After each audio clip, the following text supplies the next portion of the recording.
এখনও পর্যন্ত যারা ডাব্লিউবিপি প্রিপারেশন চালু করেনি, এখন যারা যারা প্রিপারেশন চালু করতে চাইছো, তাদের দ্বারা কি সম্ভব? এখন কি সময় আছে? সেটা নিয়ে আজকে আলোচনা করব কিছু কথা, যতটুকু আমি জানি তার বাস্তব অভিজ্ঞতার ভিত্তিতে। দেখো, ডাব্লিউবিপি পরীক্ষা যদি কেউ মনে করে যে খুব সহজে পার হয়ে যাব, সে ভুল মনে করবে। কারণ এটার সিলেবাস কিন্তু খুব একটা কম না, সময় কম হতে পারে, সময়টা কম যেরকম, আর সিলেবাসটা কিন্তু খুব একটা কম না। কেউ মনে করতে পারে যে ডাব্লিউবিপি একটা কনস্টেবল পদের চাকরি, আর কত কড়া কোশ্চেন হবে, খুব সহজেই 2 মাস পড়লে হয়ে যাবে। এটা কিন্তু সে ভুল মনে করবে, এর চরম ভুল। কেন বলছি কথাটা?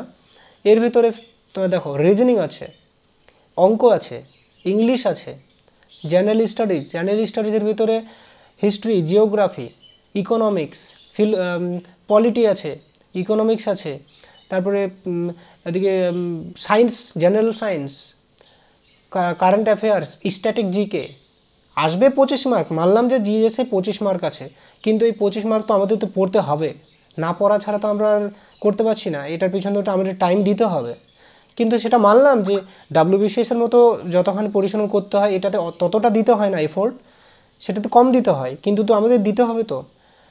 তো সেই ব্যাপারটাই। আর অঙ্ক, অঙ্ক যদি কেউ এখন থেকে চালু করতে যায়, তাহলে অঙ্কতে প্রচুর প্র্যাকটিস লাগবে। আমরা একটা অঙ্কের চ্যাপ্টার আমরা একবার করে নিলাম, কিন্তু একবার অঙ্কের একটা চ্যাপ্টার করে কিন্তু কখনো হয় না। কারণ একবার একটা চ্যাপ্টার করার পর যখন একটা দ্বিতীয় অঙ্কের চ্যাপ্টারে যাব, তখন তৃতীয়তে যাব, তখন আমি প্রথম যে চ্যাপ্টারটা সেটা কিন্তু আমি ভুলে যাব। তো আমাদের একটা অঙ্কের চ্যাপ্টার একবার কমপ্লিট করা তার মানে এই না যে আমাদের হয়ে গেল চ্যাপ্টারটা। সেই চ্যাপ্টারকে আমাদের বারবার চ্যাপ্টারটাকে রিভিশন দিয়ে দিয়ে দিয়ে তারপরে অঙ্কগুলো আয়ত্তে আসবে। তার তার মানে পথে একবার দিলেই কিন্তু হয়ে যায় না, কখনোই হয় না এটা। যারা যারা তোমরা দেখবে অঙ্ক প্র্যাকটিস করে, একবারই কখনোই হয় না। একটা অঙ্কের চ্যাপ্টার একবার করলাম, আমাদের আরও 3-4 বার করতে হবে, এটা মানলাম। রিজনিং আছে, রিজনিং প্রচুর প্র্যাকটিস লাগবে। তারপর তোমার কারেন্ট অ্যাফেয়ার্স আছে, স্ট্যাটিক জিকে আছে। তো এটাই মনে করি যে এই বর্তমানে যদি কেউ এখন থেকে প্রিপারেশন চালু করতে চায়, আজ থেকে প্রিপারেশন চালু করতে চায়, তাহলে কিন্তু যদি প্রতিটা সাবজেক্ট আলাদা আলাদা করে পড়ে, যে ইতিহাসের আলাদা বই পড়লো, সে পলিটির আলাদা বই পড়ছে, ইকোনমিক্সের আলাদা বই পড়ছে, তাহলে কিন্তু আর সম্ভব না। বর্তমানে 2.5 মাসে এতগুলো কমপ্লিট করা কিন্তু আর সম্ভব না, যেটা সত্যি কথা।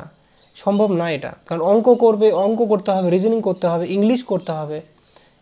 যদি কেউ মনে করে যে আমি এমন একটা বই নেব যে একটা বইয়ের ভিতরে যে পুলিশ রিলেটেড যে বইগুলো পাওয়া যায় সব কিছু সাবজেক্ট দেওয়া আছে, তাহলে কিন্তু তার দ্বারা এখন সেই বইটা কমপ্লিট করা সম্ভব। কিন্তু সেই একটা বই কমপ্লিট করে কি সে কি গ্যারান্টি দিতে পারবে সে ওই এক্সামটাকে ক্র্যাক করতে পারবে? সে লেখক পর্যন্ত গ্যারান্টি দিতে পারবে না যে ওই একটা বই পড়ে সে এক্সামটাকে ক্র্যাক করতে পারবে বা ওই বই থেকে সব কিছু আসবে। তা আমাদের একটা বই না পড়ে যদি কেউ মনে করে যে আমি ওই একটা বইয়ের মাধ্যমে ক্র্যাক করব, তাহলে কিন্তু এক্সাম ক্র্যাক করার সম্ভাবনা খুবই কম। সব কিছু একটা বই থেকে কখনোই আসতে পারে না। তা আমাদের ক্র্যাক করতে হলে, এক্সামটাকে ক্র্যাক করতে হলে আমাদের প্রত্যেকটা বই কিন্তু আলাদাভাবে ভালো করে পড়তে হবে। যেমন অঙ্কের একটা আলাদা বই অবশ্যই পড়তে হবে আমাদের, রিজনিংয়ের আলাদা একটা বই করতে হবে সুবীর দাসের, অঙ্কের সুবীর দাস করতে হবে, ইংলিশের জন্য আমাদের এসপি বক্সি করতে হবে। তারপরে জেনারেল স্টাডির জন্য একটা তোমরা জেনারেল জিএস এর একটা বই নিতে পারো, যেরকম যদি কেউ মৌসুম মজুমদারের বইটা পড়তে পারে, বা আরও অনেক বই আছে বাজারে জেনারেল স্টাডির জন্য, প্রচুর বই আছে।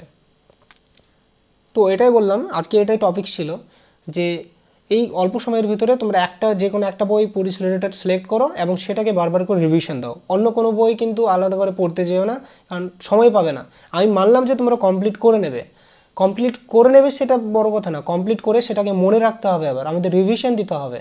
সেই রিভিশনের টাইমটা আমার মনে হয় না যে আলাদা আলাদা বই প্রত্যেকটা পড়লে এখন আর সময় আছে। তো এইটুকু আজকে বলার ছিল। তোমরা পারবে সেটা বলছি না, কিন্তু একটা বইয়ের এমন একটা বই নাও যার ভিতরে সব সাবজেক্টগুলো আছে, ওটাই। এটা আজকে বলা ছিল। যদি ভিডিওটিকে ভালো লেগে থাকে অবশ্যই আমার চ্যানেলটিকে সাবস্ক্রাইব করে দিও বন্ধুরা। ধন্যবাদ। যে কোনো রকমের এক্সাম রিলেটেড যদি কোনো ভিডিও তোমরা পেতে যাও এই চ্যানেলটিকে সাবস্ক্রাইব করে দিও।